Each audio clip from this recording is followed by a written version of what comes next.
Horrible, evil abomination created by the devil himself. It was originally designed for students that were struggling as an extra practice, but now all it does to students is make them extremely sleep deprived and really stressed. But less homework can change that. Teachers should assign less homework for 3 reasons. To begin, the first reason is so that we can get more sleep. Students and adults need at least 10 hours of sleep to function properly, but homework takes up some time of that 10 hours of sleep. Which means less homework would be more sleep, and more sleep is more brain function.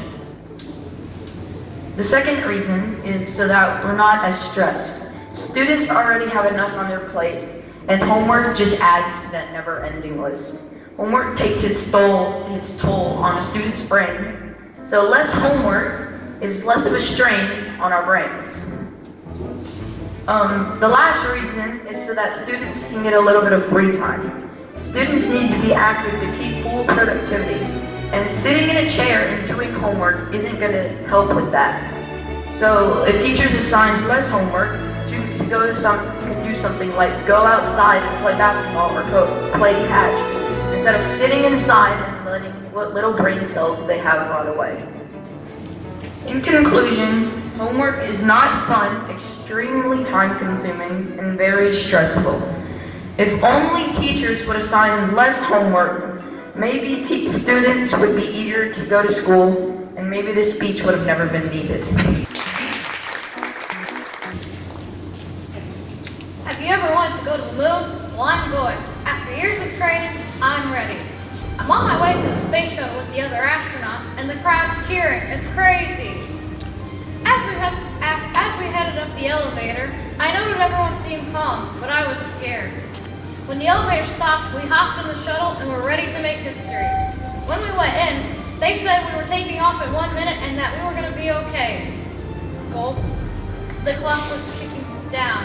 55, 54, 53. And then, 3, 2, 1, blast off! We were so fast we were off the ground in milliseconds. Then we were leaving the atmosphere. The rocket was getting hotter and hotter, and I was starting to get worried. But then it cooled down, and we could see Earth. We were going to the moon. It would take 7 hours to get there. During those 7 hours, we ate lunch and talked about what we were going to do when we landed. Then it was time for landing. We got in our positions and set out the landing gear. Then there was a loud thump. We just landed on the moon. The first guy out said, "That's one small step for man, one giant leap for mankind." And we all burst out into laughing. And then it was my turn. When I set foot, I followed the first guy as he instructed. We had tons of fun on the moon. We rode moon buggies and even placed down the flag, but then, as soon as we knew it, it was time to go. I felt bad for the guy I had to stay on the ship the entire time, and then we blasted off back to Earth.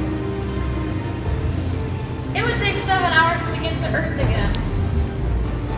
After those 7 hours, it was time for landing. We were entering the atmosphere, and the rocket was getting hotter and hotter again, and I was starting to get worried again. But then it cooled down, and we were about to land in the ocean. And then there was a loud splash. We just landed. We were found and rescued 30 minutes later. When we arrived, the crowd cheered us on as heroes. And that's how I went to the moon and back. It was fun. So I think more people should go to the moon and we should colonize it. Imagine battling a dragon, being treated as an outcast or spectacle, and constantly having to look over your shoulder for danger. This was the reality for one brave boy.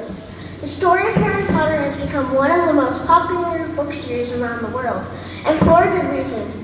It teaches its readers about friendship and loyalty, bravery, and perseverance. You see, the Harry Potter series is very popular.